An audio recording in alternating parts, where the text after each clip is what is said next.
Hello, my name is Ben, And my name's Josh. and welcome back to FPL Graduates, and welcome back to another video. It's going to be another video where we're showing our teams off for this game week.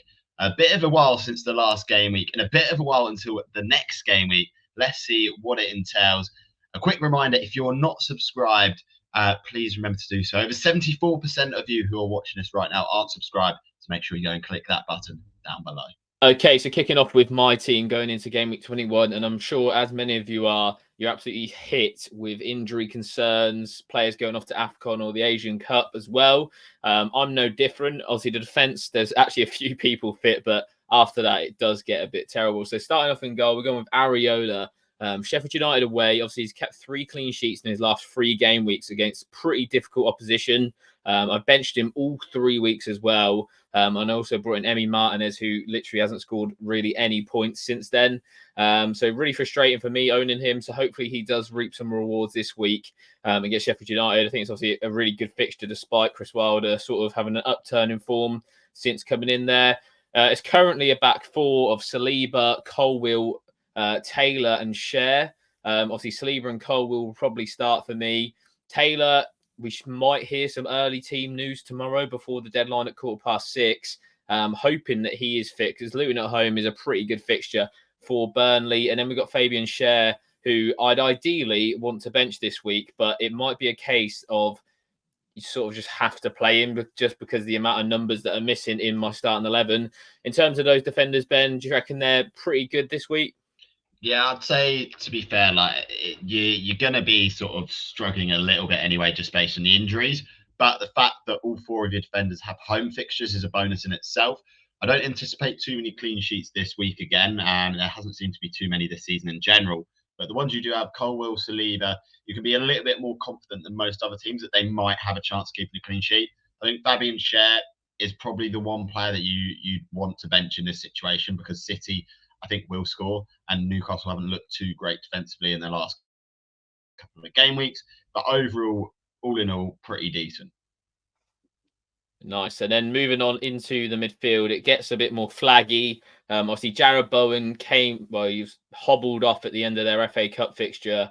So he's not looking too likely. The updates that we've had don't sound too good. Sounds like he will miss this game week for Sheffield United, but that has not been confirmed. And we won't have that confirmed before the start of the game week because West Ham play their game week fixture next weekend, which is really frustrating because in terms of team news, this game week is probably one of the worst for it. You're only going to get a select few teams getting team news from, and West Ham are one of those teams which you're not. Another downside to Bowen, even if he does start against Sheffield United, is the fact that there is no Paqueta and no Kudus either, which, sort of limits the creativity going into Bowen for West Ham. For me, if you own Bowen, what I'm going to be doing is probably shipping him off before potentially Salah and maybe even Son, just because after the Sheffield United game, the fixtures do get a little bit harder. So, yeah, there's potential there, but I'll talk about my longer future plans towards the bench. Saka on the captaincy, he's sort of the best of a bad bunch at the moment. Obviously, Arsenal are 3 defeats in a row. They have looked quite good in those defeats, though. They haven't been necessarily struggling. So I'm hoping that they can get back to winning ways. Obviously, at home, Arsenal's home record is pretty solid. So yeah, he's on the armband for me. Obviously, the potential of penalties as well. And then there's Cole Palmer on the vice at the moment as well. Fulham at home, he has the same sort of qualities of Saka, being that talismanic figure for Chelsea on the penalties as well, potentially. So yeah, that is the midfield, Ben. What's your thoughts on the captaincy on Saka? Do you have the same or are you a little bit different? Yeah, so I'm pretty similar in terms of the captaincy this week. I think it's the safest option to go for, and I don't think it's a week that you should probably drift too far away from the template, just because I think it's going to be relatively low scoring, and Saka's sort of the one that has the potential to score a big points tally this week. So yeah, it's difficult to nail on the captaincy. We'll see what happens. I think Saka is the best one. And like I said, there isn't too many decent options out there at the moment. And yeah, like I said, got to hold on to Bowen for now, and Palmer. Chelsea are just a little bit sort of unpredictable in how they perform, so it's a bit of a risk putting an armband on him. Yeah, and then moving up into the forward line, we've got obviously Solanke at home to Liverpool, and on paper, sort of planning ahead a few weeks ago, he would have probably come out on my team this game week, but obviously due to those injuries, alongside the removal of Salah and Son, he's definitely going to be staying this week, that's for sure. Obviously, Watkins, Everton away, Villa not necessarily as good away from home as they are at home, but still definitely not coming out on my team at the moment. And then we've got Gabriel Jesus, who is flagged, but he has been pictured in training today on Thursday as we're recording this in Dubai. Arsenal are doing a little Dubai training camp, and he's been seen, with the ball in full training despite having a small knee injury. So he could be okay. Obviously, he was benched last week, I do believe. So even him starting is not sort of guaranteed at the moment, which is not ideal, because when I brought him in, I thought he would have played some consistent minutes, which he's sort of not really done. What's your thoughts on that front three, Ben? Would you look to maybe offload Jesus this week? I'd be tempted if it wasn't for how good the next two fixtures are. So you'd have to sort of, it's not even a case that you can wait and see. You're probably going to have to make a decision on this tomorrow based on not too much information at all, which isn't ideal at all. The only upside of it is obviously Arsenal have got a little bit longer to sort of recover and Jesus to get back to full fitness and that sort of thing. So you are looking sort of more likely than not that Jesus could play come Crystal Palace at home. So in that regard, I think it's probably a hold on that front and just sort of get the fires that you've got in your team sort of out of the way, because next two could be decent for him. Then a couple of tougher ones, but I still think he'd play in those tougher ones anyway. Yeah. But yeah, it's a tough situation for you because you've got so many flags and sort of only so many transfers to fix up with. Yeah, and then moving on to the bench, obviously got Martinez, Everton away, which not the worst fixture in the world for him. I could easily see him scoring points on my bench. And then obviously the Salah and Son double. I spoke about in our Telegram and our Patreon. If you don't know what that is, definitely check it out in the description down below. But I'm kind of leaning towards keeping Mo Salah just because sort of rearranging the funds, if I was to downgrade him to like maybe Phil Foden or something like that, it's just going to be really awkward in terms of free transfers to try and get him back.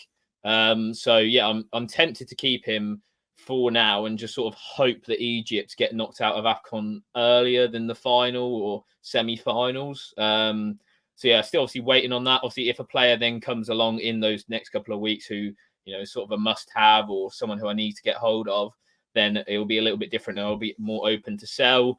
Heung-min Son, I'm definitely more likely to sell. I think he can go straight to Foden, which is one of my planned transfers this week. I think I really like the look of Phil Foden, despite all of the returns from injury for Manchester City. So he's probably going to go down to Foden. And then my other transfer was probably going to be for Jarrod Bowen to maybe someone like Garnacho, Pascal Gross, someone like that. Not yet too decided on the midfield options. I think there's a lot of pros and cons for all of them. It's just sort of, picking the right one and getting a bit lucky, I think, this week. And obviously, Harry Maguire to finish off the bench could return for that Tottenham at home game, which would be great if he was, just so I have a bit of bench coverage. I have thought about maybe a -4 for Purvis Estupiñán, though. So there is that option as well. What's your thoughts with Salah and Son, Ben? I know you come on to them with your team, but in my situation, would you think that might have to get rid of Salah because of all the flags? Yeah, I think there's always that possibility. It's always really team dependent. I think my team probably requires both them out a little bit more than you, even though sort of you've got a few flags in the team there. But the flags that you do have could play. So that's the thing. Like Bowen, if he plays in Sheffield United, you want to play him over some of the options that you were considering there. Yeah. So yeah, it's a difficult one. I think Salah and Son. Son's a bit more of an easy sell than Salah. I agree with you, but you could get away with them and sort of try and attack the game weeks going forwards and trying to sort of get back into getting those green arrows. Yeah, definitely. And I think the main thing that I'm sort of waiting for tomorrow is Guardiola's press conference. Obviously, Erling Haaland's been, flitting him out in and out, whether he's going to be in for game week 21. If he is going to be within the squad and we sort of get confirmation of that, I'll be very tempted to move to him quite early and rather than waiting this week. So whether I captain him or not, I'd sort of need sort of confirmation that he would be starting, I think, to captain him. But in terms of bringing him in and bringing him in as an option, I think this week could be the week where he comes in if we get some confirmation tomorrow from Guardiola. Okay, so moving on into my team, and as you can see by the goalkeeper and the defence, we are completely flagless, which is incredible to see. I do have a defender that is red flag this week, but he's currently on my bench at the moment. So we've got Areola in goal. I picked up that 11-point haul last week from him, and I was really happy with that. 98 points in total, a big green arrow, and Areola just sort of tops it off for me. I wasn't expecting anything from him, but he managed to get it again. So he's back in the team again this week. Colwill, again, sort of played sort of quite a lot of minutes in midweek, but like I said, I think after this game, a little bit of a break, so he might be able to sort of get that start again. Gabriel, Crystal Palace at home again. A lot of people sort of going off double up on the Arsenal defence now for good reason. They're not keeping too many clean sheets, but the underlying numbers are still not too bad for Arsenal across the board, which is interesting to see. They only really dropped off against Fulham in terms of their attacking and defensive numbers there. And then Konza at Everton away.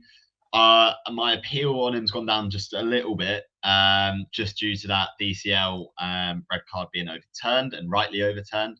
But still, I'm fairly sort of set and confident on my team. The consideration was this week to maybe move to Trent as one of my options, but since he's out injured, there's no sort of point, and that almost closes that avenue for me this week. Josh, that's the defence at the moment. What are your thoughts? A relatively flag-free one. Yeah, it's nice to see actually. But yeah, like you said, it's sort of obviously similar to my defense in terms of those first 3 picks, and then Konsa, like I alluded to with Martinez, is a decent option this game week. Can easily see Villa keeping clean sheets. Everton have been a bit toothless in recent weeks in terms of scoring goals, so can't see why Villa, defensively, who have been pretty solid this season, could keep a clean sheet at Goodison Park. Okay, so moving on into my midfield, and I think you can see here by how I've set out my team what couple of transfers I'm planning on making. So we got Gordon in there, Man City at home. He's ticked on all right over the last couple of weeks. I don't anticipate sort of a return from him this week. Hopefully we get something. But yeah, he's not been too bad, not been woeful. Like he's sort of ticked along relatively nicely.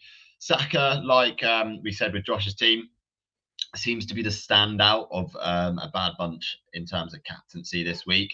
I think Palace at home is a really decent fixture anyway, and Palace haven't been great defensively, missing a couple of key players.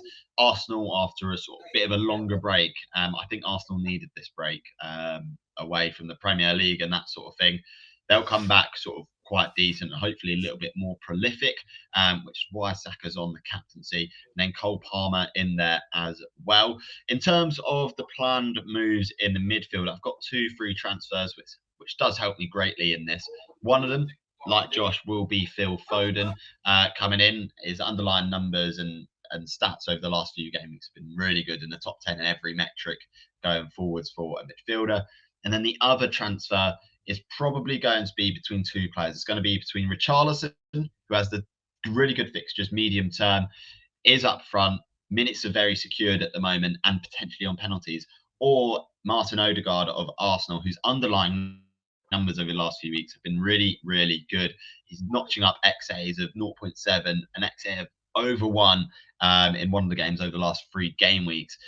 So he is producing some good attacking numbers and has potential to score big going forward. So, Josh, that's the midfield.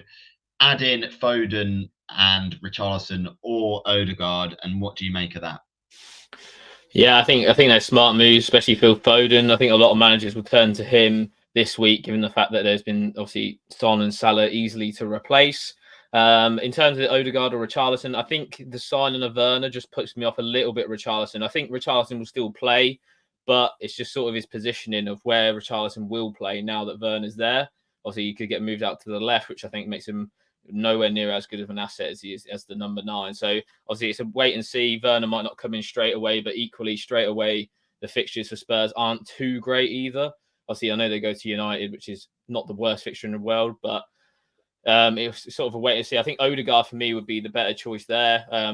Against a low block Palace side, I think you'll see him get a lot more opportunities, potentially arguably a better captaincy option than Saka potentially as well, given the fact that he'll be a lot more central in that low block situation. So yeah, I really like the Odegaard move, especially for this week. So yeah, that would be my choice if I was you. Okay, and moving on to my strikers and my bench. We held on Haaland all this time, and hopefully we'll get some news tomorrow on whether he is fit. Even if he sort of gets minutes off the bench, I'd probably take that at this point. Just because, I've already got him in. I've saved myself a transfer essentially, and with 2 free transfers, it means I can get out both Salah and Son and really attack these fixtures going forwards. I don't think many managers will be able to transfer out both midfielders and have Haaland up front. There isn't too many managers that have that luxury at the moment. So I'm in a decent position there. And I sort of managed to hold my rank since everyone transferred out Haaland for Dom Solanke, relatively speaking. So it's not too bad. And then Watkins as well up top, which Villa is a decent fixture against Everton away. Everton away looked like a tough one a few weeks ago. Doesn't look as tough as it was before. Then on the bench, we've got Adogi, Mubama, who may get some minutes now that there's sort of injury concerns across the whole front line. But again, in the FA Cup, he didn't look great and didn't really look sort of ready. And then Ait Nuri, who's gone off to AFCON as well. So as you can see, the thought was potentially Ait Nuri to Trent before he sort of picked up his injury. But yeah, that's the team. I think you can see why I'm looking at making a 2 free transfers in midfield, because if Haaland doesn't play, then I don't really have too much coverage on the bench there with only Adogi. Mubama's not really one I ideally want to be bringing off the bench. Josh, what are your thoughts there on the team and the transfer plan going forwards? Yeah, I think it's a good one. The only other consideration is potentially maybe like Nuri to Estupiñán. And obviously, Brighton have arguably the best fixture run in the league going forward from now. So, yeah, I think hopping on Brighton assets is maybe something we haven't really talked about in this video, but they're definitely worth hopping on, whether that be Estupiñán, Pascal Gross, João Pedro. I think if you've got a Brighton asset, you'll do well not to get some points this week. So that could be another avenue. But like you say, in that position to have potentially, a stacked 5 in midfield, as well as Haaland, who could potentially be back. I don't think a lot of managers will have that luxury, as you alluded to. That wraps up our Game Week 21 team selection videos. Loads of dilemmas to sort of digest this week. Let us know yours in the comments below. And don't forget to hit that subscribe button, as Ben mentioned at the start of the video. Yeah, and as always, please remember to like, comment, and subscribe. And as always, I've been Ben. I've been Josh. And we'll see you guys later. Have a good game week, everyone.